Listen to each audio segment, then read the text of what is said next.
Chief election commissioner चूँकि मुतनाज़ा हो चुके, वो free fair and transparent election कराने में नाकाम हो चुके, लिहाजा आज खान साहब से मुलाकात के बाद Pakistan Tehreek Insaf chief election commissioner से बाज़ाबिता तौर पर इस्तीफ़ा का मुतालबा करती है। वो जब रेडी हो मुझे बताएं। रेडी है? बिस्मिल्लाहिर्रहमानिर्रहीम। आज खान साहब के साथ जेल में मुलाकात हुई है, इलेक्शन की बाद की सूरत हाल पे गुफ्तगू हुई है। इंशाअल्लाह ताला जो प्रोसेस हम कंप्लीट करने जा रहे हैं, खान साहब को आज उसके मुतालिक ब्रीफ किया है। सुन्नी इत्तेहाद कौंसिल के साथ जो हमारा मुआहिदा हुआ है और हमारे नुमाइंदगान जो उस पार्टी को ज्वाइन करेंगे और रिज़र्व सीट के बारे में जो एप्लीकेशन हम देने जा रहे हैं, ये सारी बात डिस्कस हुई है।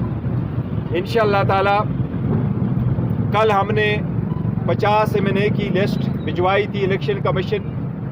आज केपीके के एमपीएस, पंजाब के एमपीएस और बाकी मानदा एमएनएस की लिस्ट हम इलेक्शन कमीशन के सामने जमा करवाएंगे।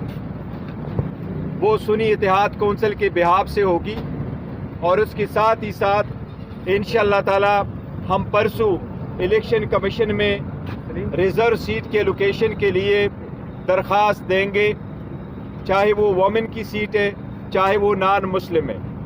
और हम उम्मीद करते हैं कि इलेक्शन कमीशन पाकिस्तान तहरीक इंसाफ के सपोर्टेड आज़ाद नुमाइंदगान जो उस पार्टी को रिप्रेजेंट करेंगे, उसके मुताबिक उस पार्टी को अपने स्ट्रेंथ के मुताबिक इंशाअल्लाह ताला रिज़र्व सीटें देगी।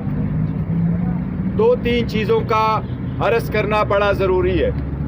हम बारहा कह चुके हैं कि पाकिस्तान तहरीक इंसाफ कौमी असम्बली की 180 सीटों पर जीत चुकी है और हम मुतालबा करते रहे कि रिज़ल्ट जो फॉर्म 45 पे प्रिजाइडिंग अफसरान ने बनाया है उसी के मुताबिक आप फॉर्म 47 वज़ा करके रिज़ल्ट डिक्लेयर करें। ये जितने भी इलेक्शन हुए, इलेक्शन कमीशन से हम हमेशा इस्तदा करते रहे, चाहे वो इलेक्शन से पहले है या इलेक्शन के दिन या इलेक्शन के बाद। इलेक्शन कमीशन से free fair and transparent election की हम दरख्वास्त करते रहे, लेकिन अनफॉर्चुनेटली हर step of the way election commission उस जिम्मेदारी निभाने में नाकाम हो चुका है। Election commission form 45 election commission की जिम्मेदारी है। रिटर्निंग अफसरान, डिस्ट्रिक्ट रिटर्निंग अफसरान इलेक्शन कमीशन ने लगवाए, ये इनकी जिम्मेदारी थी कि उसके मुताबिक रिज़ल्ट बनता। अब चूँकि हम मुतालबा करते हैं कि उसके मुताबिक फॉर्म 45 के मुताबिक नतीजा हस हो, लेकिन मौजूदा चीफ इलेक्शन कमिश्नर के साए तले ये आज़ादाना तरीके से नहीं हो सकता। चीफ इलेक्शन कमिश्नर चूँकि मुतनाज़ा हो चुके, वो free fair and transparent election कराने में नाकाम हो चुके, लिहाजा आज खान साहब से मुलाकात के बाद Pakistan Tehreek Insaf chief election commissioner से बाज़ाबिता तौर पर इस्तीफ़ा का मुतालबा करती है। वो इदारा जो आईनी ज़िम्मेदारी निभाने में नाकाम रहा है, उसके सरबराह का कोई हक़ नहीं पहुँचता कि वो मज़ीद एक दिन भी इस ओहदे पे कायम रह सके।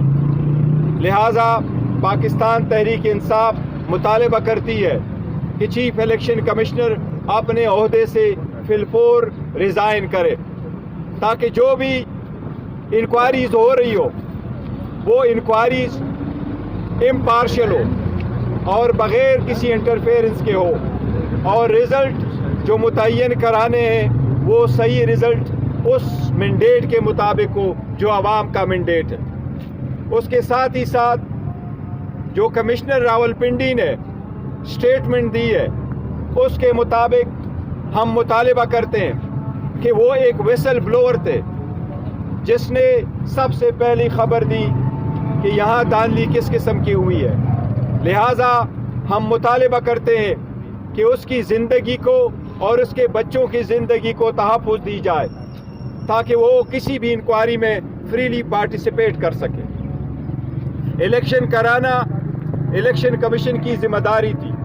اس کے بعد جو حکومت بنتی ہے عوام کی امنگوں کے مطابق تب چل سکتی ہے جو حکومت عوامی مینڈیٹ لے کے آتی ہے، نہ کہ سٹولن مینڈیٹ ہو۔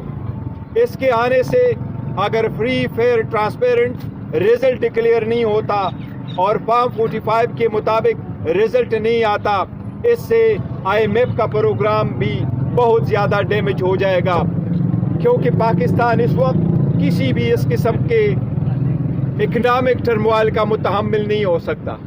اس لیے ہم باضابطہ طور پہ سب سے مطالبہ کرتے ہیں کہ فی الفور فارم 45 کے مطابق نتیجہ 47 آغاز کیا جائے، جو 80 سیٹس جس کے ہم فیکٹ فگر دیکھ چکے، اس کے مطابق آپ الیکشن ڈکلیئر کرائے اور اس کے بعد قومی اسمبلی کا اجلاس آپ بلا لیں۔